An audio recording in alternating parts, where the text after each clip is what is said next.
Moi, je retiendrai essentiellement trois points. D'abord, évidemment, ce qui a été le plus commenté, c'est le discours du secrétaire d'État américain sur l'état de la relation transatlantique. Beaucoup d'Européens ont cru voir dans ce discours une sorte de réassurance, peut-être un nouveau départ. En pratique, on peut quand même se poser la question. Depuis l'année dernière, il y a eu les stratégies nationales de sécurité et la stratégie nationale de défense américaine qui ont été publiées coup sur coup depuis la fin de l'année dernière. Il reflète la vision américaine de cette administration qui se consolide, mais en fait, il parle beaucoup de l'historique et beaucoup moins de ce que nous pouvons faire ensemble dans les semaines, les mois, les années qui viennent. La deuxième chose que je retiendrai, c'est la forte complémentarité entre ce que le chancelier allemand, qui était un peu l'hôte de la conférence, évidemment, et le président de la République ont dit. Je crois qu'on a là un bon socle pour construire quelque chose de significatif. L'Allemagne accepte sa responsabilité et s'investit massivement dans le domaine de la défense et de la sécurité. Le président a ouvert sur une dimension qui va probablement être très importante, qui est celle de la réflexion du rôle de la dissuasion. Évidemment, il s'agit de la dissuasion nucléaire française, de la dimension européenne, mais dissuasion aussi au sens plus large, qui est qu'est-ce que les Européens peuvent construire ensemble pour se montrer suffisamment crédibles sur le plan de la puissance, puisqu'il s'agit d'Europe puissance, face à la menace russe qui est déjà très concrète, ainsi qu'aux grands défis internationaux. La troisième dimension que je retiens de cet MSC, c'est évidemment la persistance essentielle de ce qui se passe en Ukraine. Il n'y aura pas de possibilité pleine et entière pour la relation transatlantique, les États-Unis, les Européens et d'autres, d'agir en pleine possession de leurs moyens face à l'ensemble des défis et des menaces qui se dessinent, si la question de la guerre et de la paix en Ukraine n'est pas fondamentalement traitée, ce qui veut dire deux choses.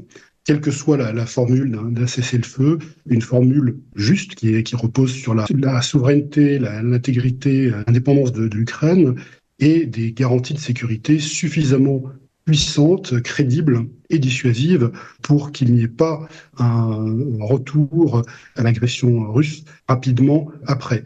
Et à cela est lié un autre élément qui était extrêmement présent à la MSC cette année, c'est la dimension de l'innovation technologique de défense. Évidemment, la guerre d'Ukraine diffuse, si elle n'impose de nouvelles techniques de guerre, le développement de nouveaux instruments. Ça, c'est une chose très importante qui va, je pense, être de nature à influencer le débat, mais aussi les investissements que nous allons devoir réaliser très rapidement, ou continuer de réaliser très rapidement dans le cadre de l'OTAN ou de l'Union européenne.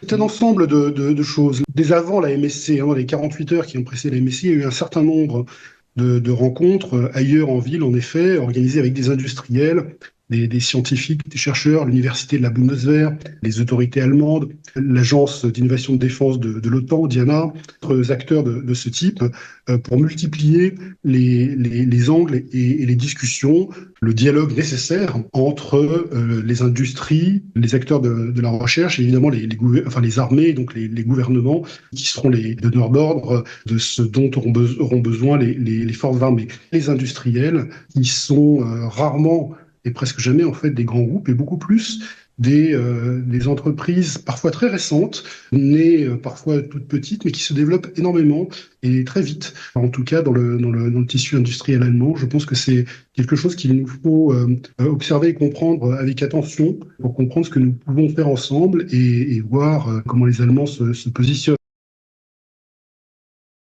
Évidemment, Munich, il faut imaginer, hein, on est dans un lieu relativement étroit. C'est un hôtel. En réalité, c'est une série d'hôtels qui sont reliés entre eux dans le centre.